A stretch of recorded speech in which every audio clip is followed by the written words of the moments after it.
Look, I'll be good 51 weeks of the year. I'll recycle. I'll even try to cycle to go to work. I will buy more local food. But when it comes to my holidays, just back off. I've earned it. To aspire to being a bit more like the Brits or the Germans or, the Dutch that were arriving to Spain, it gave a sense of hope. This is what Europe looks like.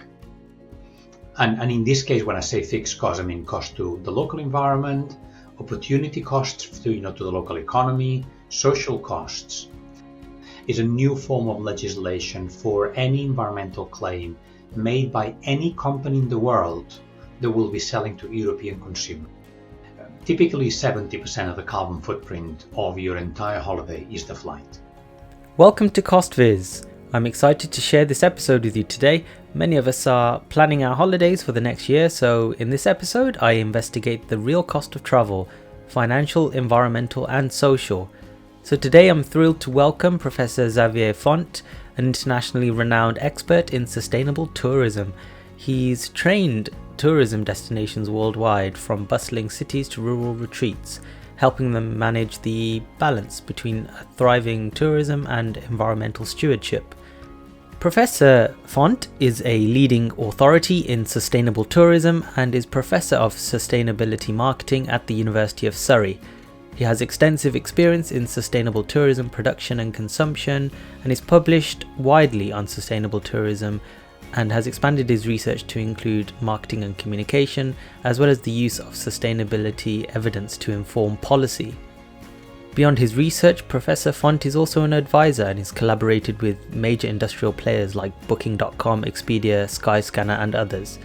He's also the editor-in-chief of the Journal of Sustainable Tourism and contributes significantly to academic discourse in this field.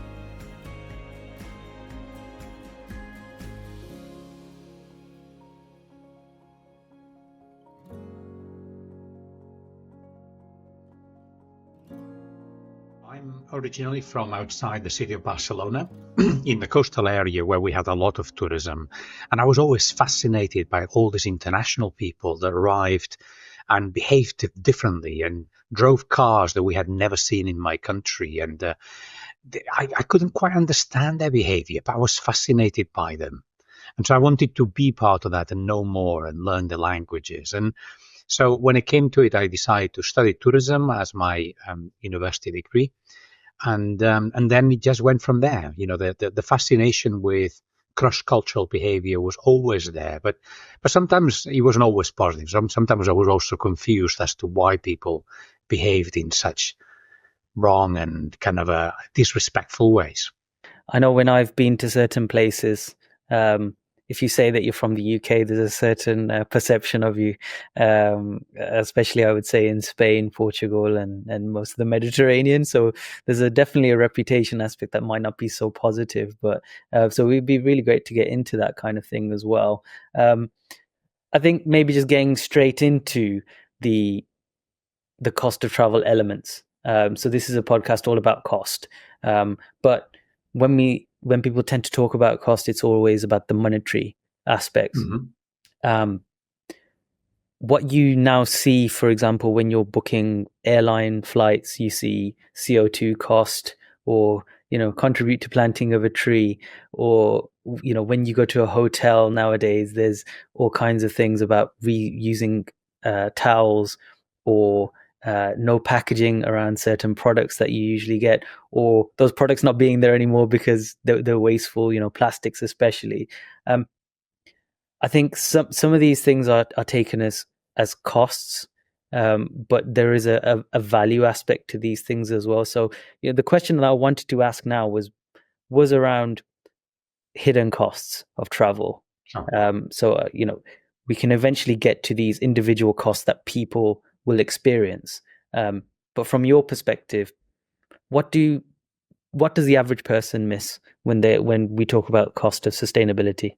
The average person doesn't realize that when you're driving your car and you're refueling, a large percentage of what you're paying for is not just the cost of production of the fuel, but the cost of mitigation of some of the negative impacts of that fuel. So depending on the country where you're based, you could be paying between 50, 70, 80% of the actual price that you pay at the pump is is not necessarily the cost of production, but the cost of then doing, trying to mitigate it.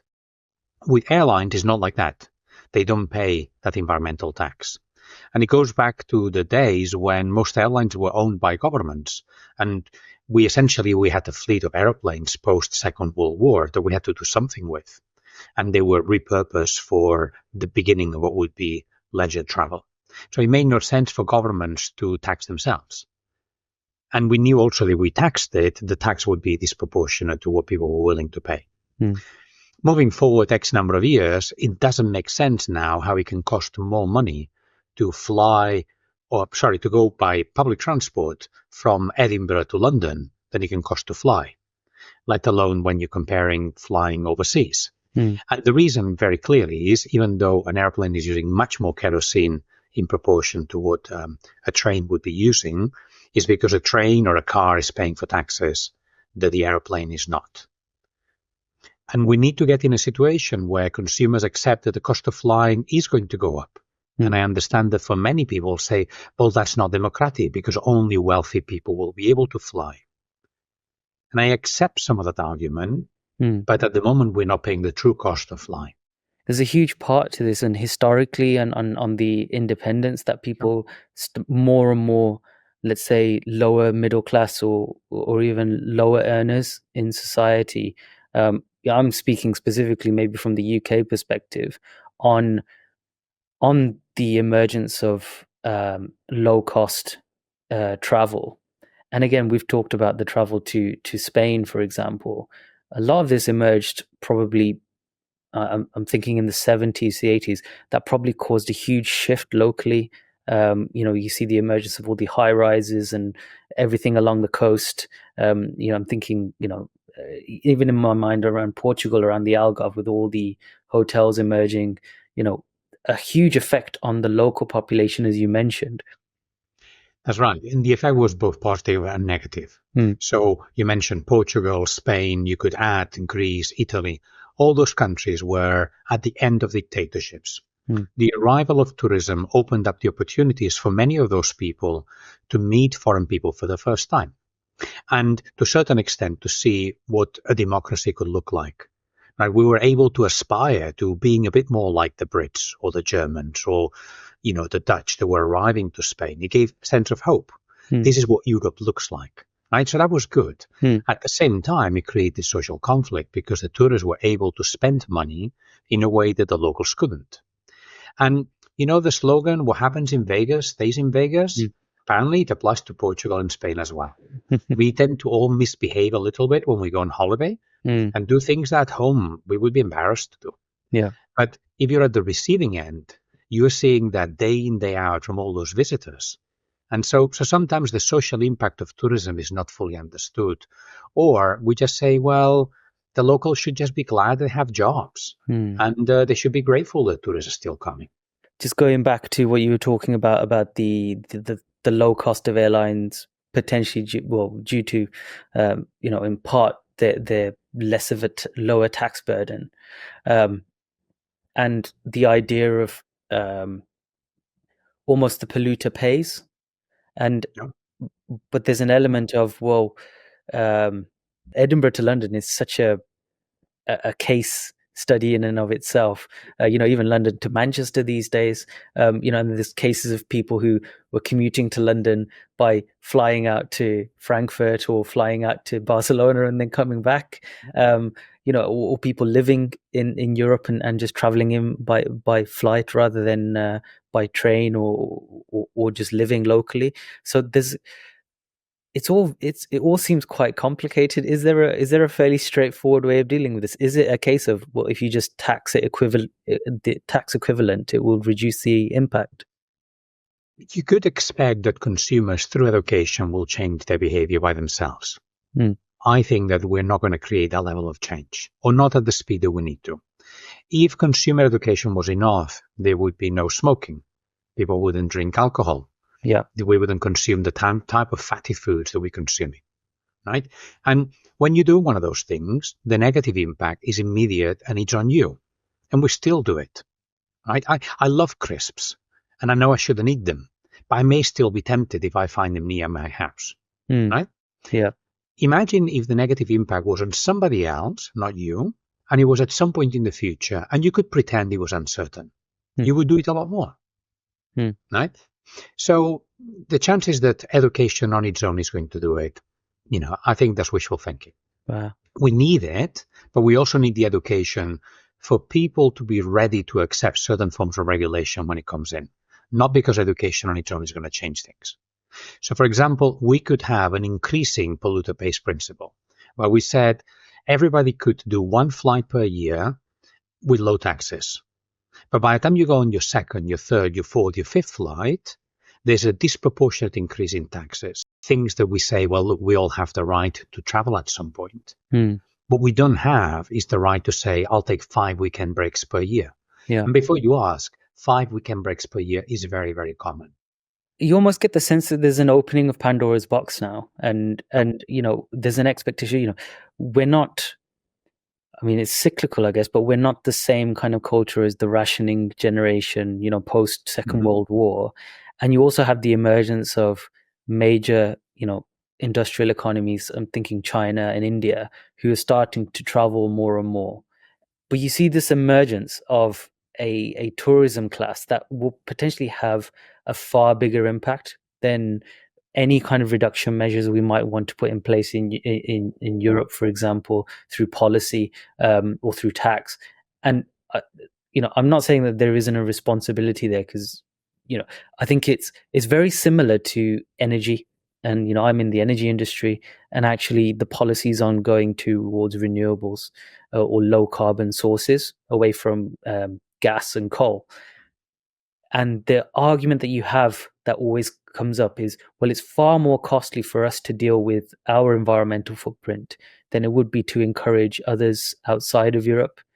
But there's a moral issue there as well. And I think, is there a similar, I guess not necessarily a dichotomy, but is there a similar kind of issue in sort of sustainable travel? Yes, absolutely. I can see where you're coming from.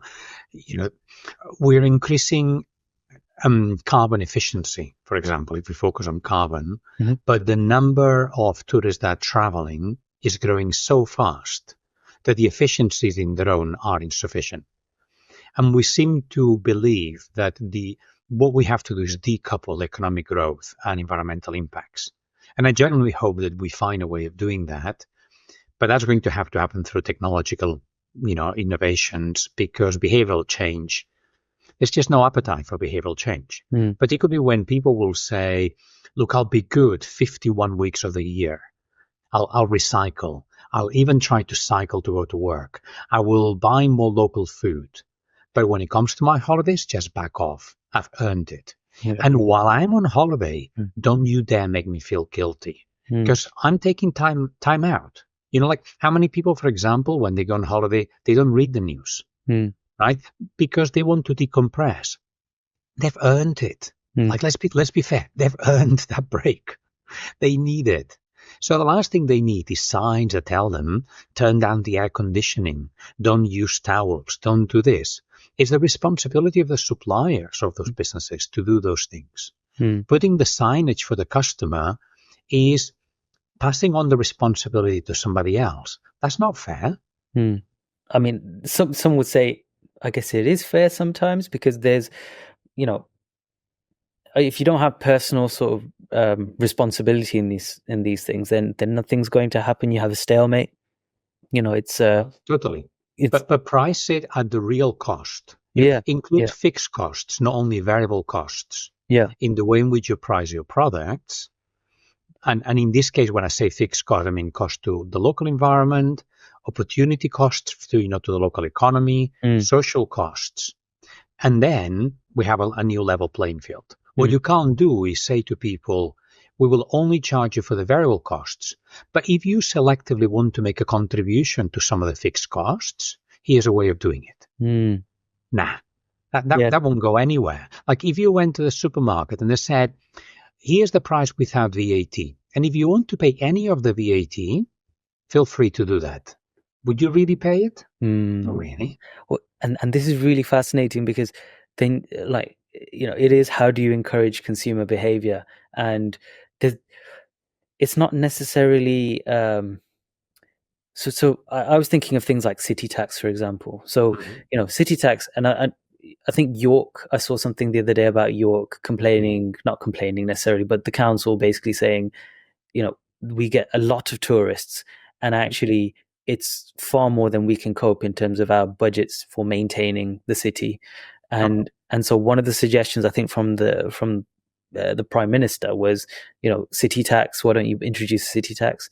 And you can kind of see why, if a regional city, for example, I mean London or Rome or all these popular places where you're going to get tourism, you don't get the same potential positive reaction if you say, York, we're going to introduce a city tax, because someone will be like, well, I'll just stay down the road, or I won't go. And but is that necessarily a bad thing?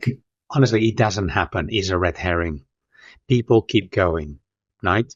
So in the city of Barcelona, where I come from, the city tax is the second most important source of revenue for the local government after, people's taxes, the residents' taxes. And has it stopped people from going? No. It actually gives us the money to create opportunities for doing something better.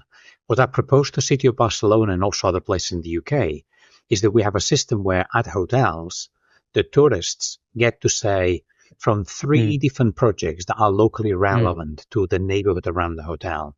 You can choose where some of your taxes will go. And when you arrive at the hotel, they give you a little coin. Yeah. You put it in one of those 3 urns. And there's a sense of involvement, sense of ownership around some of the things you'll help to do. But if you think about in a city like York or any historic city, the costs of maintaining the fabric of the city are much, much higher than maintaining a place that's brand new. Right? In the same way that the cost of living in an old home is much, much higher than living in a brand new home. And somebody's got to pay for that. Right? Also, you have a lot of people coming to use a place just for the day, whether they're day visitors or they're tourists. Tourists may stay overnight, right? So then you are paying for an accommodation sort of cost.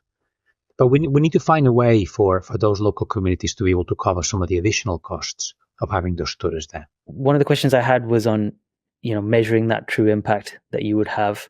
And, it's how much of the value chain you go into to talk about what your true impact is on a region. Because I was thinking of things the other day.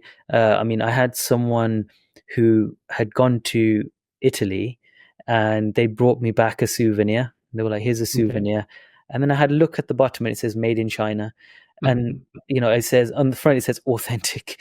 And then, so, there's an element of how far do you take it, but is there a framework you can use? So like, an individual or let's say a company potentially could say, this is the true environmental impact of taking this work trip or this holiday. So there are those kind of measurements, but also sometimes you don't need a perfect system because it's too complex to operate. Typically 70% of the carbon footprint of your entire holiday is the flight. Right? So a key rule of thumb here is stay for longer, because the impact that you are having to the local economy while you stay for longer is significant, but the additional environmental impact is quite low. Right? So don't say, I'm going to go to Paris for one night. However much you like the exhibition or the tennis or the business meeting you're going to, right? Try to stay for a bit longer. And second thing here is, sometimes we don't have to fly that far. If you fly further, all you've got is more of a headache and jet lag. If you have a short holiday, stay more locally. Right? There's no need to go this far away. Most of the time when I go on holiday is to make sure that my wife and I have a good time together. Doesn't matter. I just wanted to think that I'm a good guy. I can do that much more locally. I don't have to go to the end of the world. Right? So by spending less on the travel time, both in terms of the amount of time as well as the cost, you can dedicate more time to what you do when you get to the place that you're visiting. I also have the feeling that for most of us, the most important thing we can do is improve the quality of life in the neighborhoods where we live. I find it really sad that so many people don't know their own neighbors where they live. But then they want to go and make meaningful cultural exchanges at the other end of the world. It's like, get to know the names of your neighbors. Find out what's going on in your own locality. And that in itself will give you much more rewarding weekend than saying, oh, I went to Gothenburg, and then having the bragging rights, having been to a place where nobody else from your office has ever been. I think there's an element there as well. I was thinking in terms of, people who actually do measure things, like people have budgets for their holidays, or, companies have their annual budget for expenditure for travel and things like that. Is there something similar in terms of environmental impact that you've seen that is common these days? There is for flights. So if you go, for example, to Google Flights to look for your flights, but also if you go to Skyscanner, Booking.com, Expedia, and many others, what you'll find is that when you now search, it will give you what is the carbon footprint for that flight. And typically, it will also tell you how much percentage above or below average for that particular route that individual flight is. So you could now say, I really want to have, a 5-day break in Barcelona. And when you're searching, it will tell you, look, this particular flight is 30% lower or 10% lower or 15% higher. Right? And in principle, what we are hoping for is that this type of information will inform consumer choices. Does it also help, companies in marketing themselves as more eco-friendly potentially? It does, but you need to bear in mind that the EU is bringing out the Green Claims Directive. And if your listeners are not aware of that, that's not just for tourism, it's for any sector. It's a new form of legislation for any environmental claim made by any company in the world that will be selling to European consumers. So my latest holiday, for example, was the Golden Triangle in India. And the company I bought from would have to, despite being based in India, because they're selling to European customers, fulfill the legislation that protects European customers. Okay, in this case, European customers in the EU, not UK being included, but in any case, that still matters. And the key here is every claim that you make, it'll have to be based on a life cycle assessment, and it will have to be third-party independent verified, and not just by any organization, but by an organization that essentially is EU approved. So the proof of burden, what you'll have to prove is at a much, much higher level than what we've had so far, which I think is particularly important for large businesses that have said 75% of the packaging on this cereal box is recycled, or we are aiming to be a net zero company, whether this is an airline or whether it's, like a chain of restaurants. That's fantastic. My concern is small firms may find it very difficult to have the evidence that says we are genuinely doing the right things. Right. And so we'll have to see what happens here. We may find ourselves in a situation where only large firms can prove that they're sustainable. And that doesn't sound right. Yeah. So sort of monopolizing things and almost blocking the smaller entrepreneurs almost, or the smaller companies that are a lot of smaller companies don't have the same growth because they intentionally choose a path of sustainability, or it's not saying they aren't sustainable plus profitable, it's just they choose a path where it takes them longer to get organic growth, and if you block them out too early, it eliminates that kind of challenge to the big players. And there's also a minimal cost, like there are economies of scale when it comes to proving your sustainability practices. If you're a bigger company, the amount of money that you'll have to spend on having an auditor audit your practices is different, but not significantly different if you're a big company compared to being a small company. Yeah. And in terms of, proportion of your revenue or your turnover, you're paying a lot more if you're a small company. Yeah. My concern here is that a lot of these small companies don't sell direct to consumers. So, for example, a lot of the accommodation that you may choose to book will be through Booking.com or Airbnb or Trip.com and many others. Now, these distribution channels, being large companies, will have to ask for the Green Claims Directive approved level of evidence. But if you are a small bed and breakfast, despite being in the supply chain of Booking.com, Booking.com is not choosing to pay you more per overnight stay because you provide that information. They're not making it easier for you to be at the top of the search engine. No. And therefore, are you going to get any more revenue for this? So it may actually be easier for you to not talk about your sustainability practices and simply just say, you know what, I won't tell you on the website. Once you arrive at the destination, I will make you feel great. And I will give you the local food, and I will give you the local experiences, and so on. And what I'm hoping that will happen is that you will repeat purchase, or you'll just give me a high customer satisfaction rating. But I'm not going to explicitly talk about my sustainability practices because I see it as a risk. Well, it's interesting as well because we started to talk about the green policies. I mean, are there other sort of policies or standards that are starting to come in that will also influence sustainable travel? There've been standards like this for 25 years. You know, in 2001, 2002, the Global Sustainable Tourism Council was essentially, the feasibility study for the Global Sustainable Tourism Council was prepared. And this would be the global body that decides which certification programs are trustworthy, and therefore, when you're searching within a country for a holiday that has one of these certification programs, you could then use that as a reliable mark of good practice. It hasn't really grown in the way we all hoped they would. And this is for many reasons, but amongst others, obviously we're looking at the service sector where the profit margins are quite low, where we have problems with seasonality, staff turnover.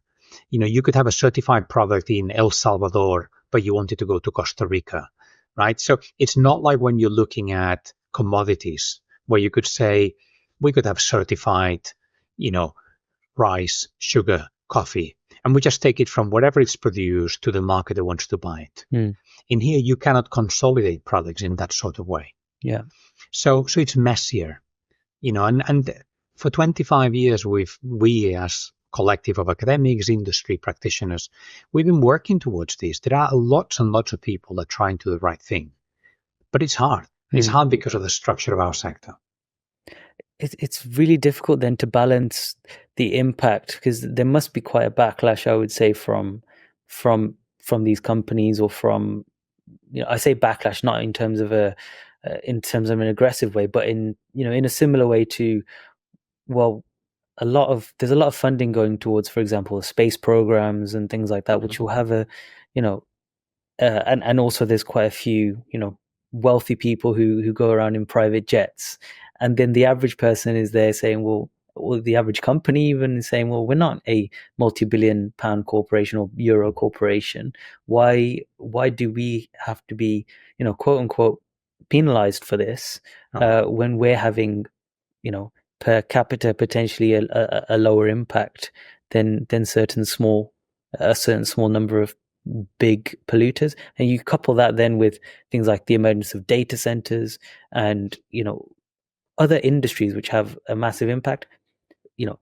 Flying obviously has a significant impact, but it's not necessarily the fault or derived from local, not necessarily just local people, but even small tourism operators or people operating local hotels. And many of the destinations in faraway locations, particularly, say, small island developing states, economically, they depend on tourism. So I can see an argument for saying in some locations, the environmental taxes should be lower and the aid to those destinations should be higher. Having said that, do you remember when a generation ago, the average length of a holiday was 2 weeks? And then we went to 10-day holidays, and then we went to 1-week holidays. So now we are trying to pack in more holidays more often, but probably just as far away as the original holidays were. To a certain extent, the fly and flop 2-week holiday was one of the most sustainable things you could do.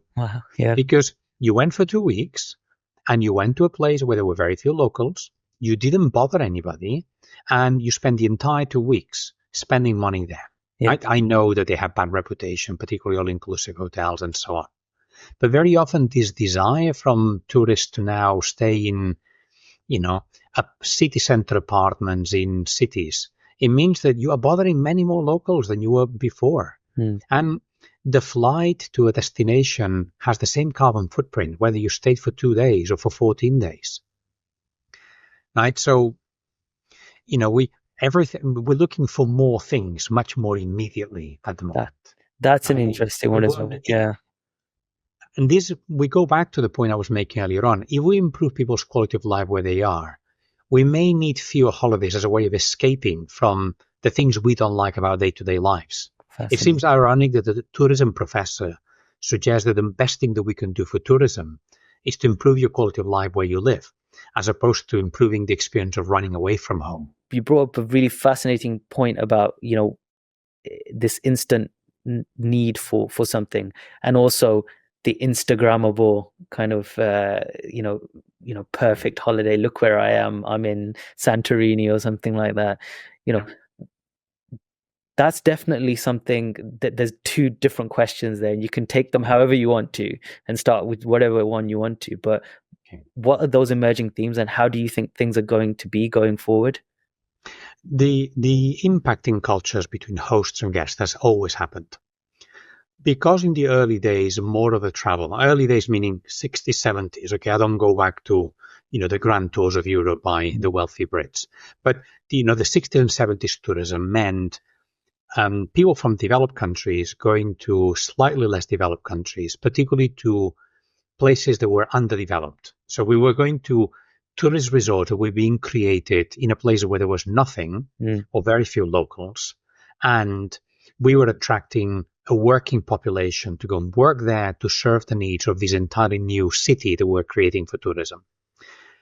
And because there was nothing there before, and the people that were coming to service the needs of the students were very often looking for jobs, we saw all of this as quite positive.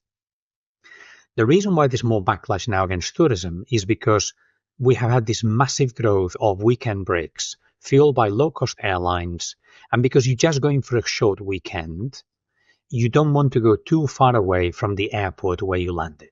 So typically you say, I'll have 2 nights in Barcelona, I'll arrive on Friday, I'll leave on Sunday, and I'll stay in a city centre flat, and it's much cheaper to rent a flat than to stay in a hotel. This has created numerous problems with locals. First, the locals were there first, not the tourists. Right? So it's not that locals opted to move there to service the needs of tourists.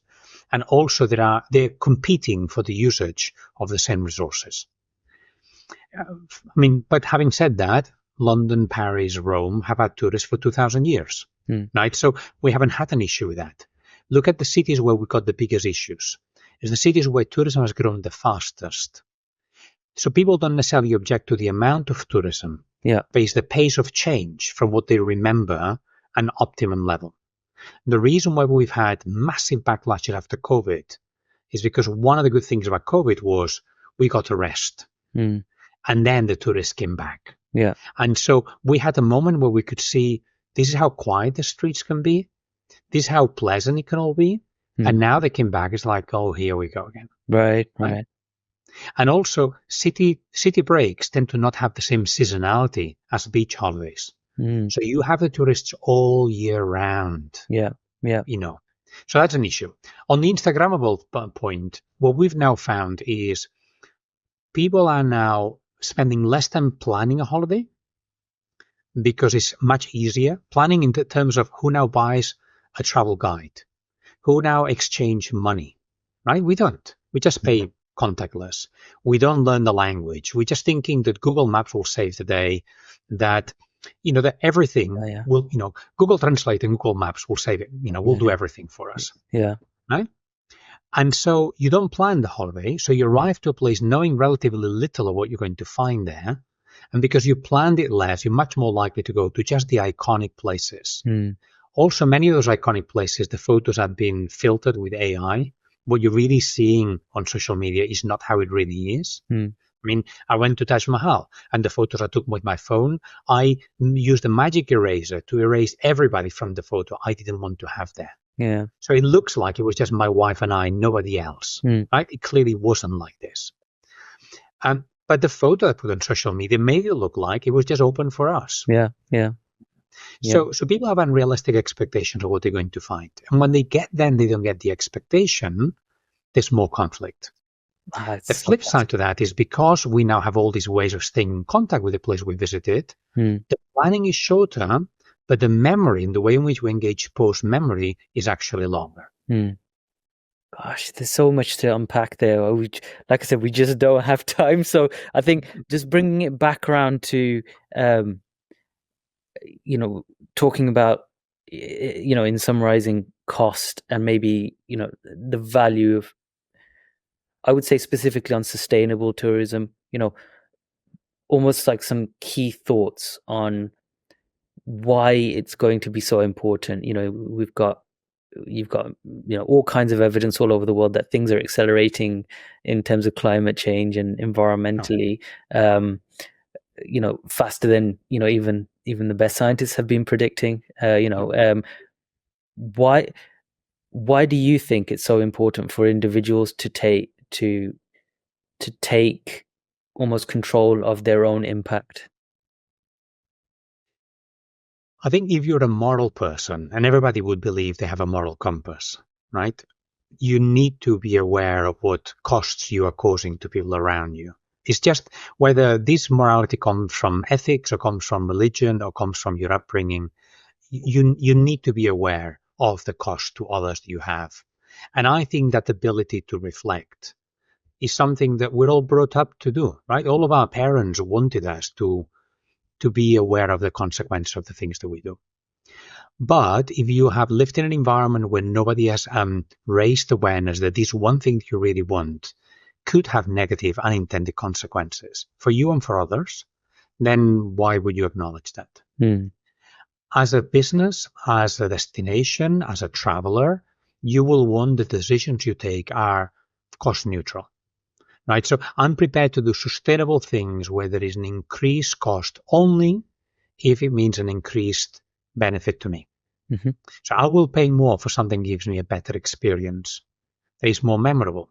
So for example, going back to your souvenirs, I've just published research very recently that proved through a variety of experiments that if you buy locally made souvenirs, that they generate a sense of locality in you. Your sense of well-being, even weeks after having been on holiday, is much, much higher than if you bought some tat that doesn't have any relationship to the place where you've just been. Right? And when you now travel so much, you want to only keep the souvenirs in your house that can convey those positive memories.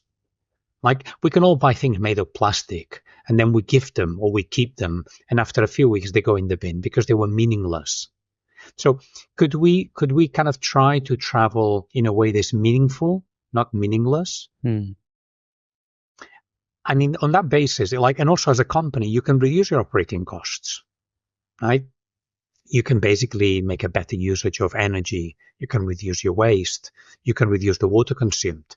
And all of that can create a budget for you to then say, there are some of the things that we wanted to do well, like pay fair wages, like source more local produce, even when the cost argument cannot be there. But what you cannot do is only do the things that increase your operating costs without some of the things that improve the experience or reduce your costs, because then you're pricing yourself out of the market. What are the key resources individuals or companies should look out for in terms of their making sure they're getting what is truly sustainable? So the first thing I would do is say, do more research before you travel. Become informed of where you're going. See who you're booking from. Normally, booking from the first company you come across or the company looks most shiny means that you could have found that cheaper somewhere else or more authentic somewhere else. Right? So spend time doing your research. If you're going to go to places where you're choosing them because everybody wants to go there, find out if there are other places that are more authentic, where you could then almost have the bragging rights of saying everybody does the obvious, but I actually did what was real, right? I saw the real Paris, not the tourist Paris. How many of us say, I'm a traveler, not a tourist? Well, live by that, right? And being a traveler, not a tourist, will get you a step closer to being more sustainable.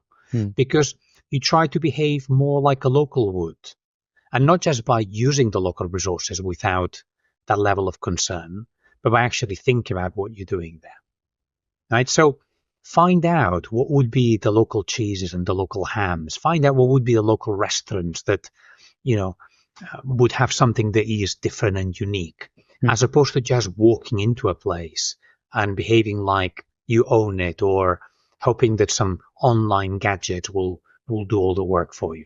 Do you know what's quite interesting give yourself there time is, to spend longer. because I was just thinking there as well, in terms of something you said earlier about knowing your neighbors, for example. We live in a lot more in like multicultural areas. Your neighbor might be from somewhere, let's say in Italy or somewhere, across Europe, maybe, the Caribbean or the Far East or India or, all over the world. And you might be saying, oh, well, I'm planning on going on holiday. So for example, if I'm planning on going on holiday to Italy and I'm like, oh, well, I've got my children, I might go somewhere, resort or something. And they might be able to say, no, don't go to those resorts. There's some really nice family places on the coast over here. And, you don't have all the tourists and everything, and they treat you like family and what you're actually looking for from an experience. So there's almost that, okay, we've lost a sense of community. Maybe you could use that to your advantage in terms of, talking to your, to the people around you who are from all over the world now. So my next door neighbor is from the Punjab region of India. And I've just been to India and I went to a cooking experience, learned to cook Indian food. And I'm thinking, I could have gone just 5 minutes. Like I could have knocked on their door. And one day they can come here and I'll cook Spanish. And then we have different backgrounds. So what? And the neighbor across from my house is Jewish. Like we could all talk. In fact, I think society would be a much better place if we talked more. Yeah, I agree with that. No, that's fascinating. Right, I've got maybe one or two closing questions, and then we're good to go. Good to go book our holidays. I think I'm definitely encouraged to think more carefully about where I'm booking. Interestingly, I'm going to Eden Project in March. That's one of the local holidays that I've chosen to do. So. And speaking of that, but maybe lessons that were from COVID as well, because there was a huge thing during COVID about you can't travel abroad, so everyone does local holidays. And typical as you get in Britain, people started complaining about the cost of hotels going up and everything. But has there been a trend post-COVID of going back to the way we were pre-COVID? I mean, we did briefly talk about that, and there is a sense of here comes the noise again. But what does that look like long term? Because it's not sustainable, like you said. This exponential increase in travel and tourism, shorter trips. What do you think it looks like going forward? So after COVID, a new term was coined, which was called revenge travel.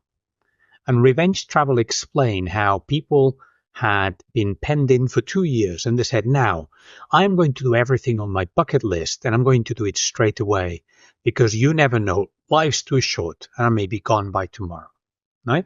So actually the number of once in a lifetime holidays that were booked went up and up and up, particularly for single travelers who had said, I've been waiting to be able to do this trip with somebody else. You know what? My husband doesn't want to do that trip. I'm going to do it on my own with a soft adventure tour operator, and I'm doing it anyway, right?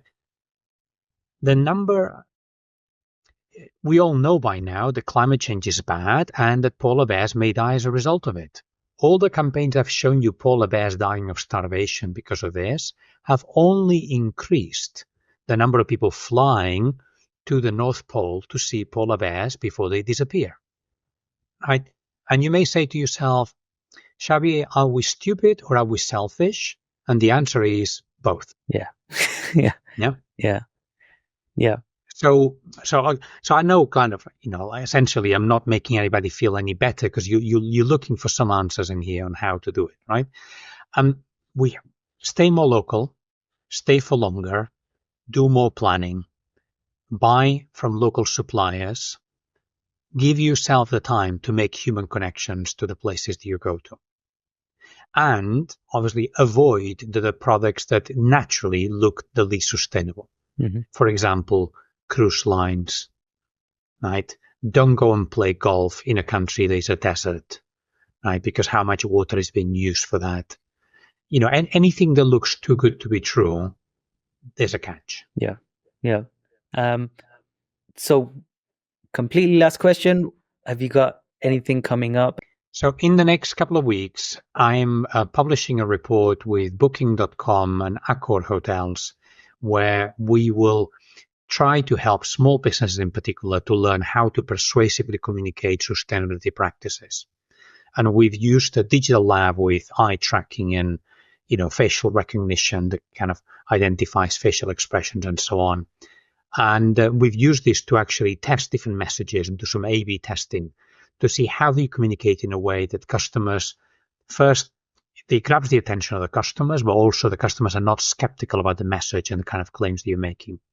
And we're giving a number of tips for small business to know how to do this better. And I'm hoping that with some training for businesses, those businesses that are doing the right thing learn how to communicate in a way that they find more interesting and more engaging. Thank you very much. Thanks for inviting me. So in my discussion there with Professor Font, there's several key conclusions that emerged regarding sustainable travel and actionable steps individuals can take. You have to opt for longer stays. Short trips, especially those involving flights, contribute significantly to carbon emissions. Take a longer vacation, maximize your experience, minimize your environmental impact per day. Second, explore local destinations. Reducing travel distances by choosing destinations maybe closer to home can significantly lower your carbon footprint. The UK offers numerous eco-friendly getaways that provide enriching experiences without the need for long-haul flights. Sustainable travel companies. Engage with these travel companies that are committed to sustainability and ensure your tourism money, your dollars, your pounds promote environmental and social responsibility. You can look at companies like Intrepid Travel and G Adventures that focus on ethical travel practices. Choose alternative accommodation. So maybe instead of booking through Airbnb, you can use platforms like Fairbnb and EcoBnB. Although I'm not endorsing any particular accommodation provider. Embrace slow tourism. So slow tourism, travelers spend more time in one place, you end up fostering a deeper connection with the destination and you reduce your environmental impact. It's a more leisurely exploration and it supports the local economies. Be mindful of transportation choices. Opt for modes of transport with lower environmental impact and engage in responsible tourism. Support those local businesses, respect cultural norms and participate in activities that positively impact the community. This will not only enrich your travel experience, but also ensures that tourism benefits the host destination. I hope you enjoyed today's episode. If you did, don't forget to click like, subscribe, share the content, and comment below. As always, I really appreciate your support, and until next time, have a great week.